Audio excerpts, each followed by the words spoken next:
പ്രിയപ്പെട്ടവരെ, liquid state എന്ന് പറയുന്ന ചാപ്റ്ററിലെ ലിക്വിഡ്സിൻ്റെ മൂന്നാമത്തെ പ്രോപ്പർട്ടീസ് ആയിട്ടുള്ള വിസ്കോസിറ്റിയെ കുറിച്ചാണ് ഞാനിന്ന് ഡിസ്കസ് ചെയ്യാൻ പോകുന്നത്.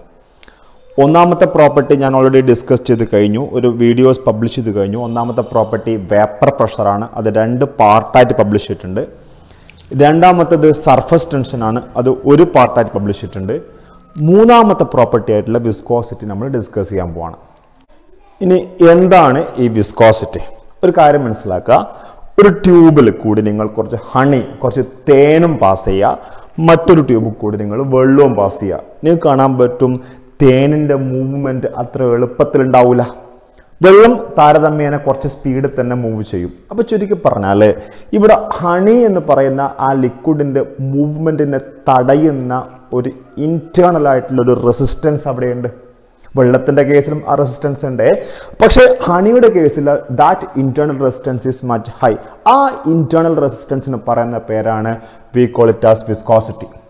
അപ്പം ചുരുക്കി പറഞ്ഞാൽ വെള്ളത്തിനപ്പം വിസ്കോസിറ്റി ഇല്ലേ? വെള്ളത്തിനും വിസ്കോസിറ്റി ഉണ്ട്, but compared to the honey വെള്ളത്തിൻ്റെ വിസ്കോസിറ്റി കുറവാണ്. Therefore, we can define viscosity as the internal resistance to the flow of a liquid എന്നാണ്. എന്തുകൊണ്ട് ഈ ഇന്റേണൽ റെസിസ്റ്റൻസ് ഉണ്ടാവുന്നത്? It is nothing but because ഒരു ലിക്വിഡ് ആണെങ്കിൽ ആ ലിക്വിഡിൽ കുറേ മോളിക്യൂൾസ് ഉണ്ടാവും. ആ മോളിക്യൂളുകൾ തമ്മിലൊരു ഇന്റർമോളിക്കുലർ ഫോഴ്സ് ഓഫ് അട്രാക്ഷൻ ഉണ്ട്. ആ ഇന്റർമോളിക്കുലർ ഫോഴ്സ് ഓഫ് അട്രാക്ഷൻ കൊണ്ട് തന്നെയാണ് വിസ്കോസിറ്റിയും ഉണ്ടാവുന്നത്. Right? Consider the flow of a liquid through a tube. ഒരു ട്യൂബ് കൂടി ലിക്വിഡ് ഫ്ലോ ചെയ്യുന്ന കാര്യം നമ്മൾ കൺസിഡർ ചെയ്യാം. അവിടെ ലിക്വിഡ് ഒന്നായിട്ട് മൂവ്മെൻ്റ് അല്ല ശരിക്കും നടക്കുന്നത്, ഓരോരോ ലെയേഴ്സുകളായിട്ടാണ് ഈ ലിക്വിഡ് ഇങ്ങോട്ടേക്ക് മൂവ് ചെയ്യുന്നത്. ആ ലെയേഴ്സിന് പറഞ്ഞൊരു പേരാണ് സിലിണ്ടറിക്കൽ കോ ആക്സിയൽ ലെയേഴ്സ് എന്നാണ് പറയുക. സിലിണ്ടർ ഷേപ്പുള്ള ലെയേഴ്സ് ആയിട്ടാണ് ഉണ്ടാകുക. അപ്പോൾ എന്ത് വെച്ചാൽ ഒരു എക്സാമ്പിൾ ഞാൻ പറഞ്ഞുതരാം. ഒരു സിലിണ്ടറിക്കൽ കോ ആക്സിയൽ ലെയേഴ്സ് നമ്മൾ പ്രകൃതി കാണുന്നത് വാഴയുടെ തടിയില്ലേ, ആ വാഴയുടെ തടി നമ്മൾ പൊളിച്ചെടുക്കുമ്പം ഓരോരോ ലെയേഴ്സ് നമുക്ക് പൊളിച്ചെടുക്കാൻ പറ്റും.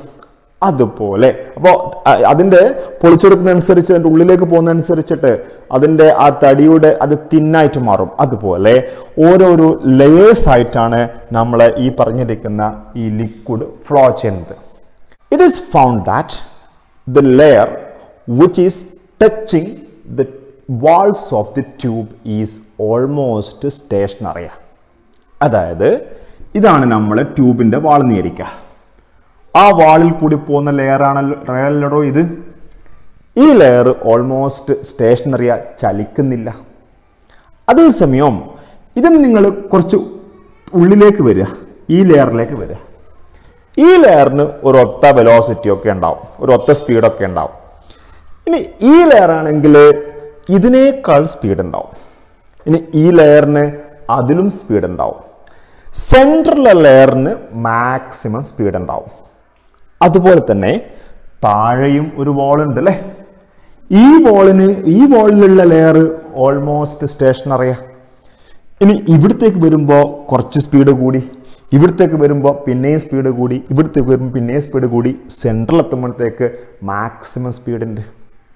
So you can see that there is a regular gradation in velocity of the liquid from one layer to next layer.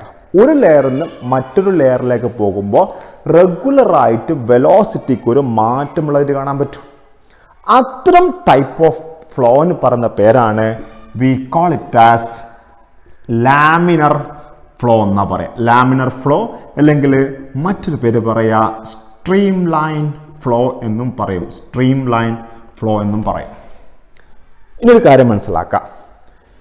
ഈ ലെയർ ഉണ്ടല്ലോ, സ്റ്റേഷനറി ആയിട്ടുള്ള ലെയർ, ഈ ലെയറിൻ്റെ മേലെ ഒരു ഫ്രിക്ഷൻ അപ്ലൈ ചെയ്യും. ഇനി ഈ ലെയർ താഴത്തെ ലെയറിൻ്റെ മേലെ ഒരു ഫ്രിക്ഷൻ അപ്ലൈ ചെയ്യും. അപ്പോൾ ചുരുക്കി പറഞ്ഞാൽ if there is A friction applied by one part of the liquid to the another part of the liquid. ഒരു ലിക്വിഡിൻ്റെ ഒരു പാർട്ട് മറ്റൊരു പാർട്ടിൻ്റെ മേലെ ഫ്രിക്ഷൻ അപ്ലൈ ചെയ്യുന്നതുകൊണ്ടാണ് ഈ ലിക്വിഡിന് വിസ്കോസിറ്റി ഉണ്ടായത്. റൈറ്റ്? അതുകൊണ്ടാണ് അതിൻ്റെ ഫ്ലോയ്ക്ക് ഒരു തടസ്സം ഉണ്ടായിരിക്കുന്നത്. Right? consider 3 layers of liquid that is rest on a surface. ഒരു surface that is a stationary സർഫേസിൻ്റെ മേലെ നിൽക്കുന്ന ഒരു അവസ്ഥ ഇരിക്കുക. ഐ മീൻസ് ഇതൊരു ലെയറാണ് ഇരിക്കുക. ഈ ലെയർ നമ്മൾ ഈ വാൾസുമായിട്ട് ടച്ച് ചെയ്തിരിക്കുന്ന ലെയർ ആയിക്കോട്ടെ. അങ്ങനെയാകുമ്പോൾ അവിടുത്തെ velocity is equal to 0, right? ഇനി ഈ ലെയർ, അതായത് ഇതിൻ്റെ ജസ്റ്റ് മേലെയുള്ള ലെയർ, ആ ലെയറിൻ്റെ വെലോസിറ്റി ബി ആയിരിക്കോട്ടെ. ഞാൻ നിങ്ങളോട് പറഞ്ഞിരിക്കാനു ഇതിൻ്റെ വെലോസിറ്റി എന്തായാലും ഇതിനേക്കാൾ കൂടുതലായിരിക്കും. കാരണം ഇങ്ങോട്ട് പോകുന്തോറും വെലോസിറ്റി കൂടി കൂടി വരണം. ഇത് സർഫസ് ആണ് അല്ലേ, സർഫസിൽ വെലോസിറ്റി 0. അടുത്ത് അങ്ങനെയാകുമ്പോൾ ഇത് വി ആണെങ്കിൽ ഈ വാല്യൂ എനിക്ക് വി മൈനസ് ഡി വി എന്ന് എടുക്കാം. വി മൈനസ് ഡി വി, ഈ വിനേക്കാൾ കുറവായിരിക്കണം ഇയാളുടെ വെലോസിറ്റി. ഒരു ഡി വി വാല്യൂ കുറവാണ്. ഇനി അടുത്ത ലെയറിലേക്ക് വരിക, കുറച്ചുകൂടി സെൻട്രലിലേക്ക് നമ്മൾ മൂവ് ചെയ്യുന്നത്. അപ്പോൾ ഇതിൻ്റെ velocity v plus d v ആണ്. ഇതിൻ്റെ വാല്യൂ 10 ആണെങ്കിൽ ഇതൊരു 10 പ്ലസ് സംതിങ് വാല്യൂ വേണം. ഈ കേസ് ആണെങ്കിൽ 10 മൈനസ് ഒരു വാല്യൂയെ ഇതിൻ്റെ വെലോസിറ്റി ഉണ്ടാവുള്ളൂ. പിന്നെ ആകുമ്പോൾ രണ്ട് അഡ്ജസെന്റ് ലെയറുകൾ തമ്മിലൊരു ഡിസ്റ്റൻസ് ഉണ്ട്. That is I can say that D X എന്ന് വിചാരിക്കാം. അപ്പോൾ സ്വാഭാവികമായിട്ടും ഈ ലെയറും തമ്മിൽ എന്തുണ്ടാവും? ഒരു ഫ്രിക്ഷൻ ഉണ്ടാവും. ഈ ലെയറും തമ്മിൽ ഫ്രിക്ഷൻ ഉണ്ടാവും.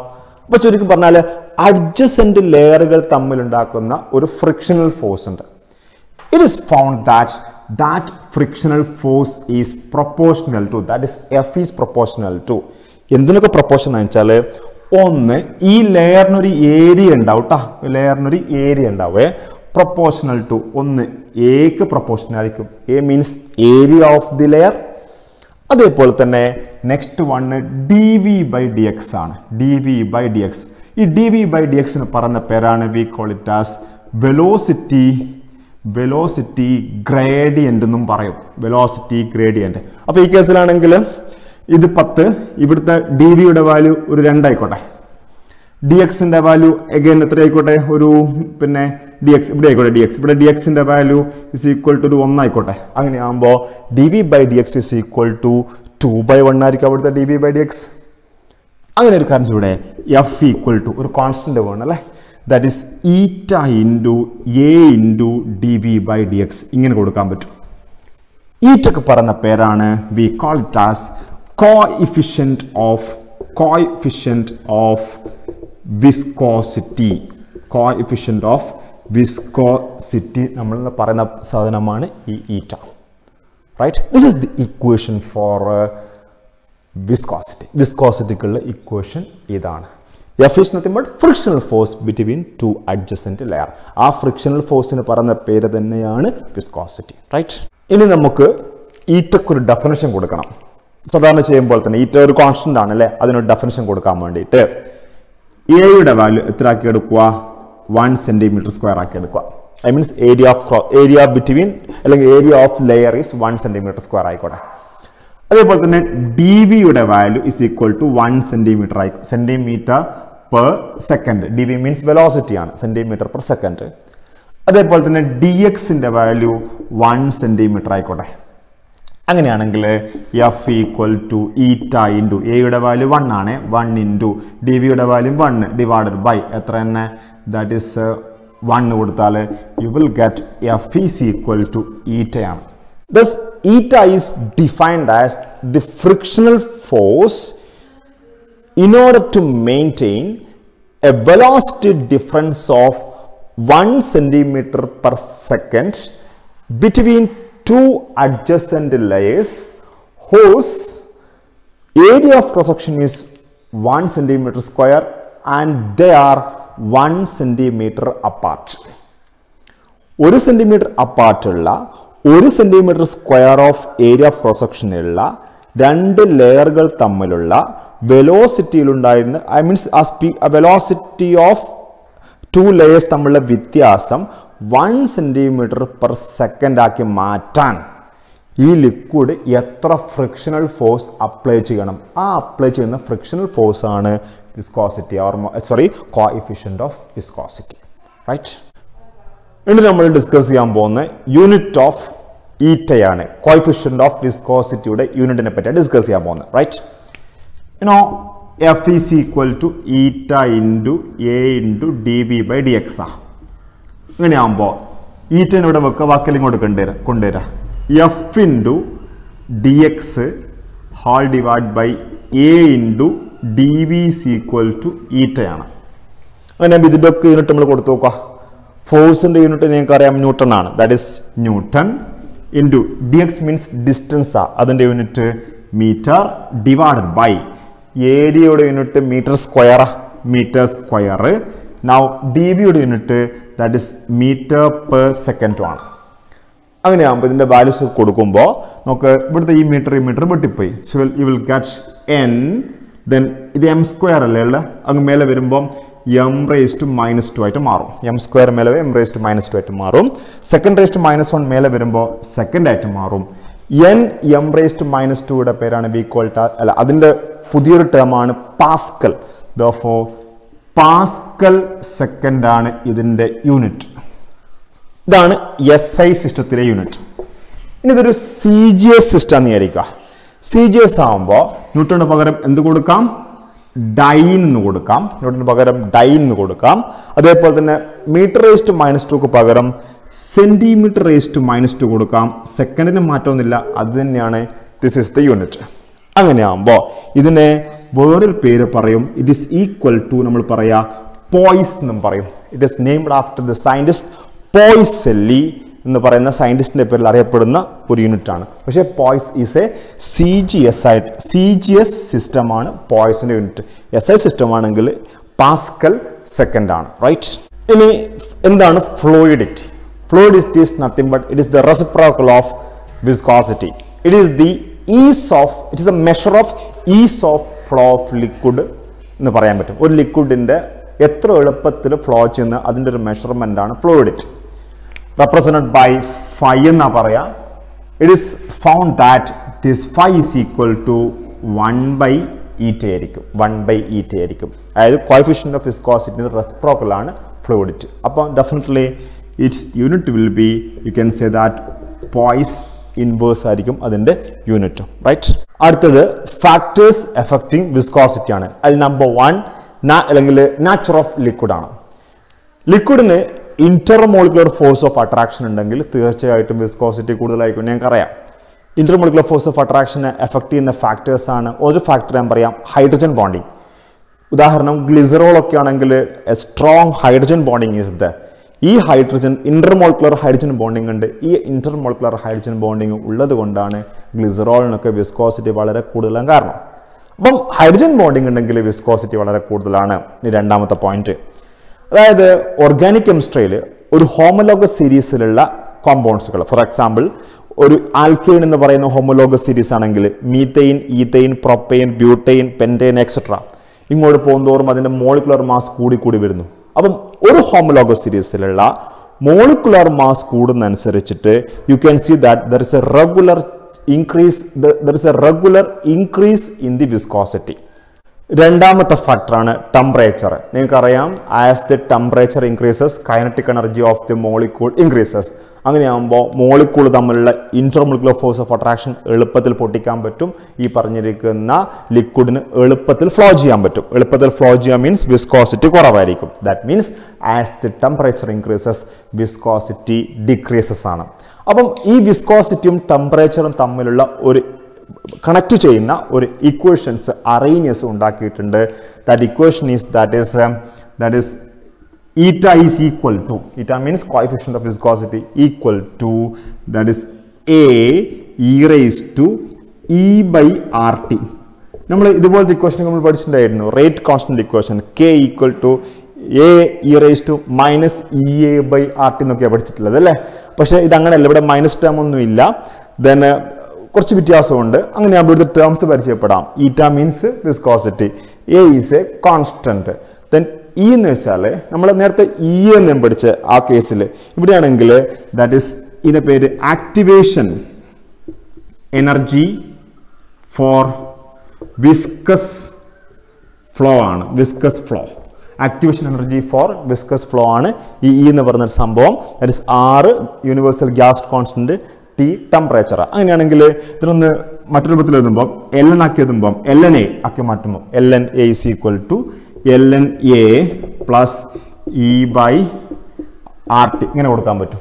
നെക്സ്റ്റ് സ്റ്റെപ്പിൽ 2.303 log a is equal to 2.303 log a plus e by rt. ഇങ്ങനെ കൊടുക്കാൻ പറ്റും. ഇനി ഒരു കാര്യം ചെയ്യുന്നു, whole divide by 2.303. what do you get?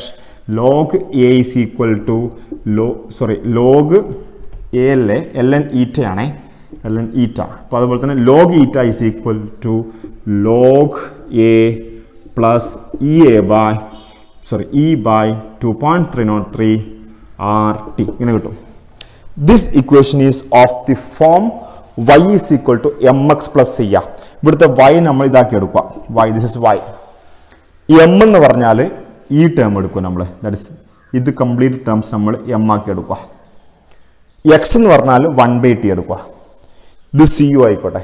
അങ്ങനെയാകുമ്പോൾ ഒരു ഗ്രാഫ് വരക്കുകയാണെങ്കിൽ ലോഗ് ഈറ്റ, വൈക്ക് പകരം ലോഗ് ഈറ്റ കൊടുത്തു, എക്സിന് പകരം 1/t കൊടുക്കുക.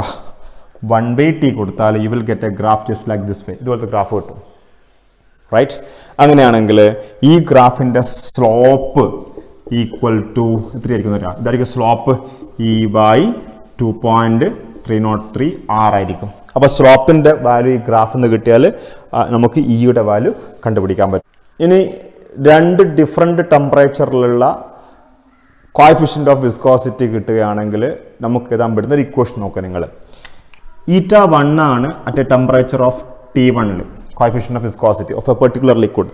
നൗ ഈറ്റ 2 at T2 you can say that log eta 1 by eta 2 is equal to, you will get eta 1 ആണ് മേലത്ത, eta 2 is equal to, അതേസമയം നമ്മൾ നേരത്തെ പറഞ്ഞതിൽ log k2 by k1 ഞാൻ പറഞ്ഞത്. അതിൻ്റെ കാരണം അവിടെ മൈനസ് ഇ ടേംസ് ഒക്കെ വരുന്നുണ്ട്, ഇവിടെ മൈനസ് അല്ല പ്ലസ് ഇ വരുന്നത്. അതുകൊണ്ടാണ് log eta 1 by log eta 2 is equal to e by 2.303 r T2 minus T1 by T2 into T1.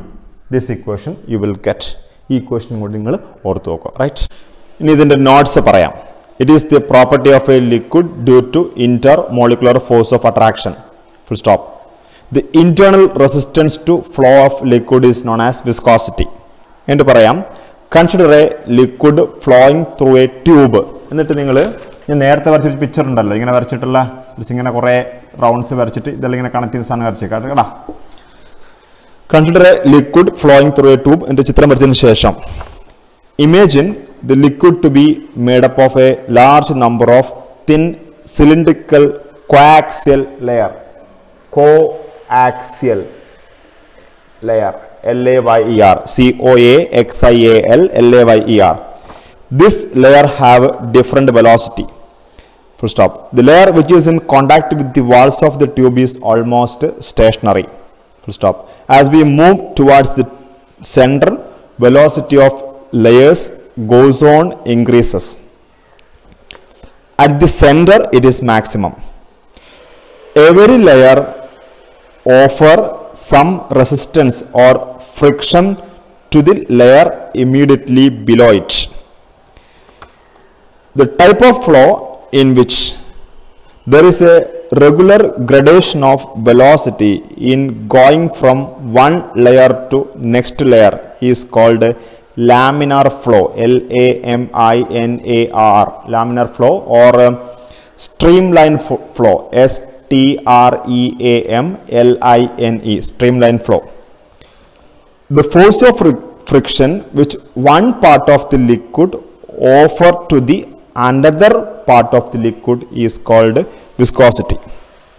Then consider 3 layers of liquid above the fixed horizontal surface. ഇത് വരച്ചേക്കാം. ഒന്ന് ഇത് വരക്കുക, ഇത് വരക്കുക, ഇത് വരക്കുക, ഇത് വരക്കുക, ഈ മൂന്നെണ്ണം വരക്കുക. എന്നിട്ട് it is എൻ്റെ വിയുടെ വാല്യൂ 0, v മൈനസ് dv, ഇത് v, ഇത് v, ഇത് v പ്ലസ് dv, ആ വ്യത്യാസം dx ഒക്കെ കാണിച്ചേക്കണേ. It is found that the force of friction between two adjacent layer is proportional to A and dv by dx, where dv by dx is known as velocity gradient.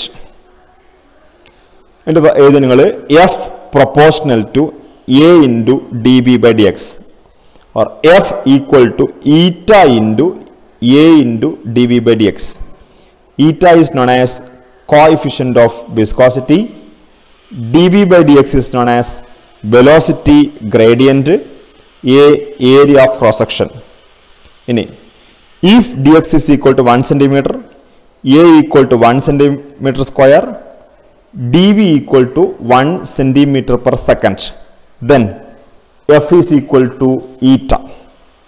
Thus, coefficient of viscosity is defined as the force of friction required to maintain a velocity difference of 1 centimeter per second between two parallel layers which are 1 centimeter apart and having an area of 1 centimeter square. Unit of eta. F equal to eta into A into dV by dx. Eta equal to F into dx into A into dV. And n into m divided by m square m s raised to minus 1. You will get n m raised to minus 2 second or Pascal second. In CGS, dyne dy n e centimeters raised to minus 2 second is equal to Poisson number. Fluidity, it is the measure of ease of flow. It is the reciprocal of viscosity. Phi, fluidity bracket phi is equal to 1 by eta. Next, factors affecting viscosity. Number 1, nature of liquid. If the intermolecular force of attraction is very high, viscosity will be very high. If there are intermolecular hydrogen bonding, the intermolecular force of attraction is very high, viscosity is high. At the point, in the case of organic compounds present in the same homologous series, as the molecular mass increases, viscosity also increases. Number 2, temperature. As the temperature increases, kinetic energy of the molecule increases. Therefore, thus it is easy to overcome the intermolecular force of attraction. Therefore, viscosity decreases. The relationship between temperature and viscosity is given by Arrhenius. The equation is eta equal to A e raised to E by RT. A is a constant. E is the activation energy for viscous flow. E is the activation energy for viscous flow. On taking logarithm, ln A is equal to ln A plus E by RT. Natural logarithm 2.303 log eta equal to 2.303 log A plus E by RT.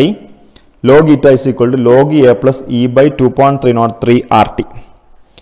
Now, on plot of log eta against 1 by t, you will get a straight line with the slope equal to E by 2.303 R, slope equal to. Another point, if eta 1 is the viscosity of a liquid at a temperature T1 and eta 2 be the viscosity at a temperature T2, then log eta 1 by eta 2 is equal to E by 2.303 R T2 minus T1 by T2 into T1. ഇപ്പോൾ ഈ ക്ലാസ്സിനെ സംബന്ധിച്ച് നിങ്ങൾക്ക് സംശയം ഉണ്ടെങ്കിൽ നമ്മുടെ comment ബോക്സിൽ നിങ്ങൾ ഇടുകയാണെങ്കിൽ അതിൻ്റെ ആൻസേഴ്സ് ഞാൻ പറയാൻ വേണ്ടി ശ്രമിക്കാം. ഓക്കെ.